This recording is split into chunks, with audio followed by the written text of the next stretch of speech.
Hey, what's going on, guys? Wicked here, and we need to talk about Dragon Quest Treasures.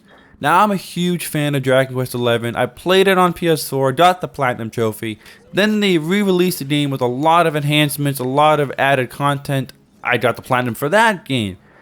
But I was still left a little unsatisfied because my favorite characters, Eric and Mia, did not have much story with them. They had a little bit, one little quest you did in the main game, but I wanted more.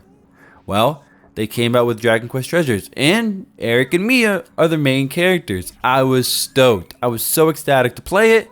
I finally got the game, and I was a little disappointed. It was a good game, but it was nowhere near the experience I wanted from a Dragon Quest game with two of my favorite characters.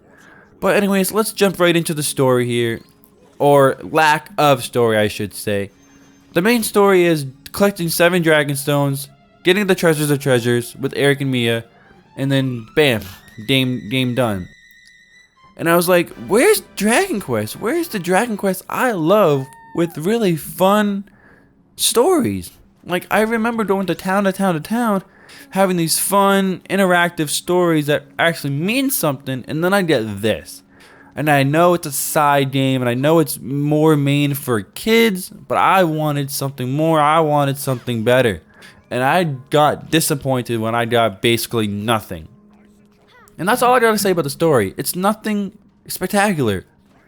But luckily, Dragon Quest Treasures is not a game you go in for story. But for me, I care about characters. I care about story more than gameplay and anything else. And let me say, the gameplay is fine. It gets the job done, but it's not great. It's an action combat, which is different from their turn-based, but it's still good. You have Eric or Mia using their catapult slash slingshot to deal damage to enemies with their different slingshot abilities and stuff like that. Then you have your monsters that you recruit that do the main brunt of the damage.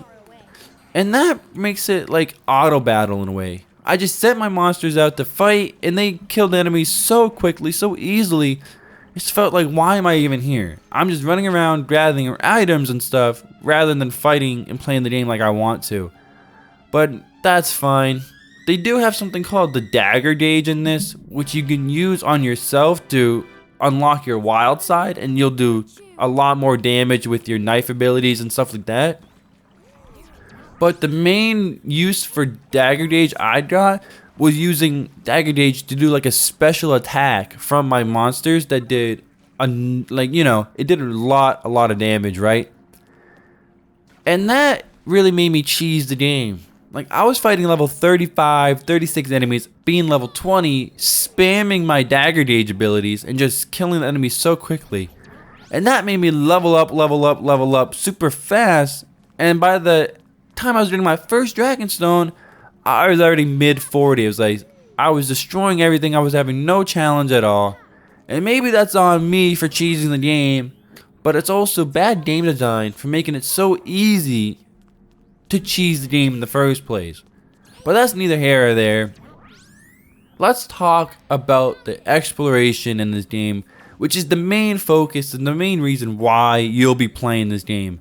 It is so well done and so much fun to explore one of the 5 islands that you want to go to that I got lost a little bit. Like, there is a certain order you kind of want to go in if you follow the main quest and stuff, but really you can go in any order, do whatever you want, and it's a lot of fun. And the different islands all have something cool in them, and they have like different biomes and stuff. You have an ice area, fire area, the grasslands, you have the swamp area. It's all so well crafted, and the use of your monster's abilities really make exploring the world that much more fun. I will say though, it is a little daunting at first. You jump into the world, you have to map out the map on your own. But let me tell you right now, if you do the railway quest in the game as soon as possible, all 3 of them or whatever they are in every island, the map will actually be fully mapped out for you once you complete the quest, so you don't have to go in fully explore it if you don't want to. But I would anyways, because it's that much fun.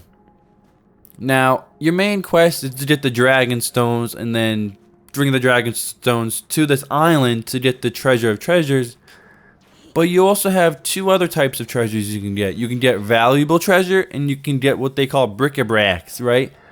And every monster has a different capacity for what they can carry, so you have to be wary of that. But that's where the fun is in this game. You go and collect these random treasures, you get them appraised, your value goes up and up and up, and that's a really great dopamine hit to me, to see my value going up and up and up and actually make it feel like I'm doing something meaningful. And what's cool is these treasures, most of them are references and cameos from past Dragon Quest games. I remember I got a statue of the main villain of Dragon Quest VIII in my vault, and that is so cool. But it's also kind of daunting because there are so many in the game. And that's what the main post game is. Going there, collecting the rest of the treasures, finishing the quest in the game. And to me, I don't really care too much now. I'm almost max treasure rank. And I finished the game. I'm satisfied with it. But if you want to, that's something you can do in the post game for you. But all in all, Dragon Quest Treasures is a really fun game. It has solid combat that gets you through the game with little problems. You won't have any issues playing the combat. It's just not super in-depth. So if you want something super in-depth, you won't get it here. They really made this game geared more towards kids, and it shows by how easy the game is and how hand-holdy it is. Like, they really show you how to do everything super quick and super easy. But for me, that's what I needed right now.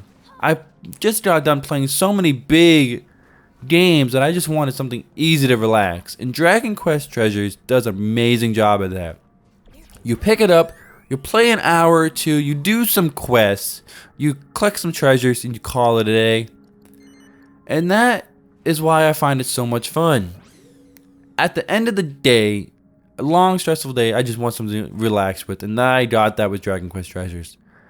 But if you're going for a game with a big overarching story that you want to get involved in, get engrossed in, this game is not for you. And with that, I give Dragon Quest Treasures a 4 out of 5 stars because it has really fun combat at times, it has amazing exploration, but it gets bogged down by a lackluster story. And for me, that's what I care about. I want great stories in my JRPGs. I did not get it here, so 4 out of 5 stars, Dragon Quest Treasures.